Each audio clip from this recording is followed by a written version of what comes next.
বাবার হাতে প্রতিরাতে ইচ্ছের বিরুদ্ধে অসামাজিক কাজের শিকার হতেন মেয়ে শিফা। প্রতিরাতের এই নির্যাতন সইতে না পেরে শেষমেশ মামলা দায়ের করেন। সে মামলায় গ্রেফতার হয়ে জেল খেটে সম্প্রতি জামিনে মুক্তি পায় বাবা আব্দুস সাত্তার। এরপর সেই ক্ষোভে রাতে ঘুমের ওষুধ খাওয়ানোর পর আজ ভোরের দিকে ধারালো অস্ত্র দিয়ে হত্যা করে বাবাকে। পরে জরুরি সেবা 999-এ কল করে পুলিশকে শিফা বললেন, বাবাকে মেরে ফেলেছি, আমাকে ধরে নিয়ে যান। নিজ বাবার হাতে মেয়ে নির্যাতনের শিকার, আবার সেই মেয়ের হাতি বাবা। এমন ঘটনার সাক্ষী হলো আজ বাংলাদেশ।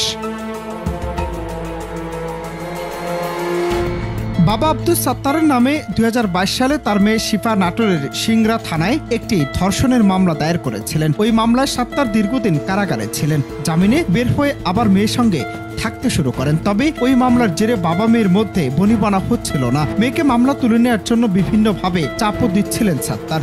এর জেরে বুধবার রাতে ভাতের সঙ্গে বৃষ্টি ঘুমের ওষুধ মিশিয়ে বাবাকে খেতে দেয় শিফা। ফ্ল্যাটে বাবা মেয়ে দুজনেই থাকতেন। মেয়েটির মায়ের সঙ্গে তার বাবার কোনো সম্পর্ক ছিল না।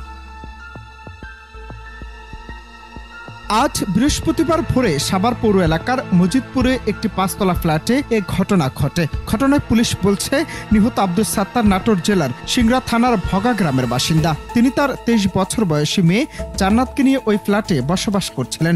সাত্তারের মৃতদেহ উদ্ধার করে ময়নাতদন্তের জন্য শহীদ সরওয়ার্দী মেডিকেল কলেজ হাসপাতালের মর্গে পাঠানো হয়েছে। পুলিশ আরও জানায়, এই ঘটনায় সাত্তারের মেয়ে জান্নাত জাহান শিফাকে গ্রেফতার করেছে পুলিশ।